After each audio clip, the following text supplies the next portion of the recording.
My name is Nancy Bauer, and I'm a counselor slash therapist slash supervisor slash whatever you want to call me, and I work for Hopewell Health Centers. I've been doing that here in MacArthur for about 4 years. Before that, I worked for Health Recovery Services at Bassett House, which is recovery for kids who need treatment. It's an inpatient in Athens. I live in Meigs County, and I hang out pretty much anywhere my camper will take me. It was a little bit of an accident how I got into this field. I finished up my master's after teaching for 10 years for kids that had severe profound needs. Saw a lot of their parents and family members struggling, but didn't really get invested in a lot of that because that wasn't my focus.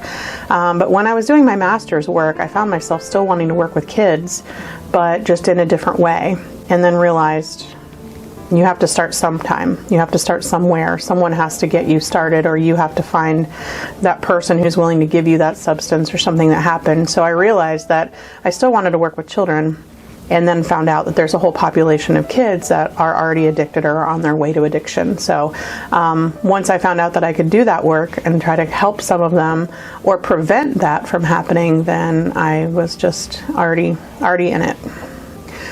On a daily basis, I'm a supervisor for other people that have qualifications to work in addiction and recovery, but my youngest client is 5 and my oldest client is probably 75. Now, all those people don't have addiction issues, but living in a community as we do, or in a county, in Southern Ohio, almost everybody's touched by addiction. So whether I'm working on a small level with a preschooler about their behaviors, where did they learn those? What are they going through? Who have they lost? So I think everything and everyone is touched by it these days. So pretty much I would say 100% of my day is spent, thinking about it.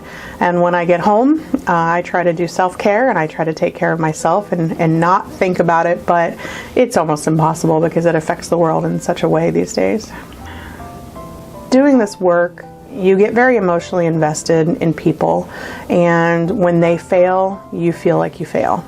And that's really hard because people have their own decisions, they make their own choices, but when you're along for the ride with them, when they allow you to be with them, it's really hard to understand what could you have done? What else could I have done to help? What else? Why wasn't I there? There's all those questions that you have to kind of go through as a therapist or a helping professional to try to figure out, what else you could have done. In the end, it's everyone's choice what they do, but it does make it hard sometimes. If you're sitting next to someone who looks like a complete professional and they're all put together and they're doing everything, and then they're telling their story, and the next thing you know, they say, well, I'm in recovery. I've seen people lose opportunities even though they're in recovery. That is in their past, or they have dealt with it and they're continuing to deal with it and they're moving forward. There's still that stigma that it's going to be their life again, that they haven't moved past it.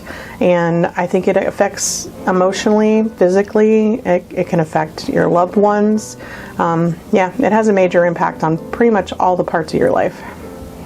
In rural places like we live today, it is such a disappointment to have an addiction or to have a problem or not be able to fix it yourself or have to go to your family to get help. Even though we're so family-centric around here and everyone relies on their family so much, when you're that person who is so deep in addiction that you've done things that you regret and you're part of that culture, that subculture, that everyone assumes you're going to do something wrong, it's just so hard to overcome that sometimes. So I see a lot of people struggle and hide, and that just gets them deeper into their addiction. I hope that I make all of my clients feel welcome and accepted no matter what choices they've made in the past. But I know for sure when I was working at the rehab for the kids that celebrating Christmas morning with them when no one else wanted to.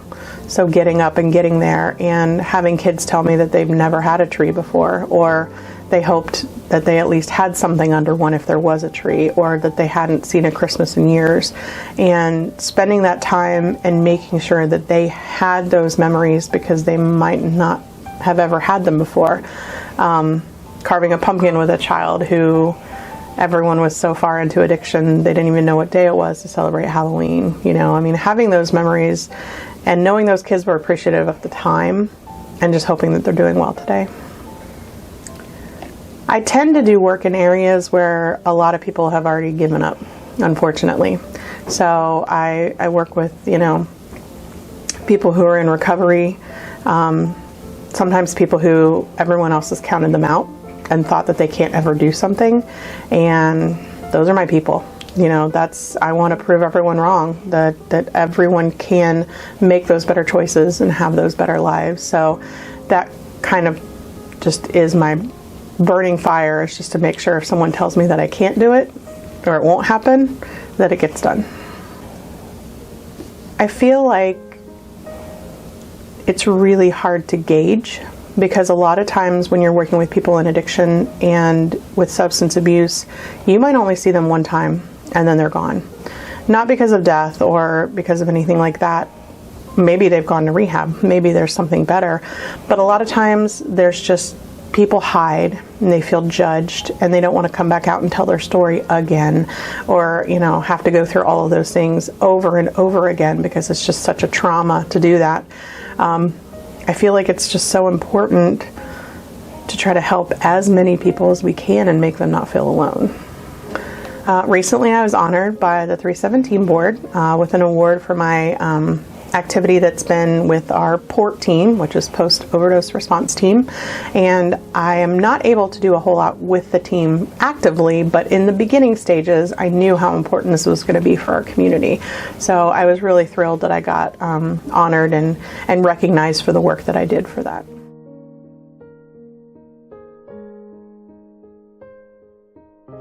There's that, oh, you know that family, or oh, there's no help for them.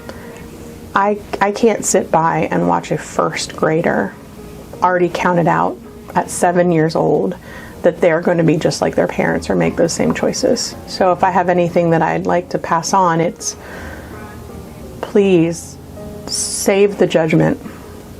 It's not needed. You don't have to have any special qualifications to be a kind person.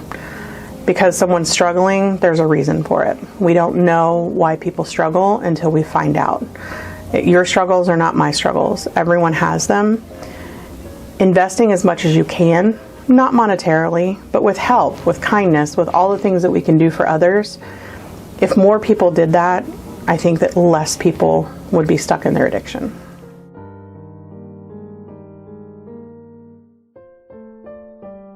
I would like to have a conversation with them, but I know there's a lot of people where we can't change their mind. The people that I meet that have those opinions have usually had great loss, or someone has died, or someone has taken a family member from them. So I would just encourage them to get the help that they need in order to process that so it doesn't create another hole in their life. I'm just really appreciative of all the work that's being done here at, the Vinton County Health Department with Hopewell, Health Recovery Services, Integrated Services. There are so many people that are willing to help, and it's hard work. It's not just sitting in an office waiting for people to come to you. You have to go and find them and help them find that light. There's a reason why our PORT team has a lighthouse as its logo, because we have to have that shining light for people to know that it's safe to come in. And they might have to come in multiple times. It's not going to stick the first time, and maybe it will. We don't know. But giving everybody a chance, I think, is the most important thing we can remember.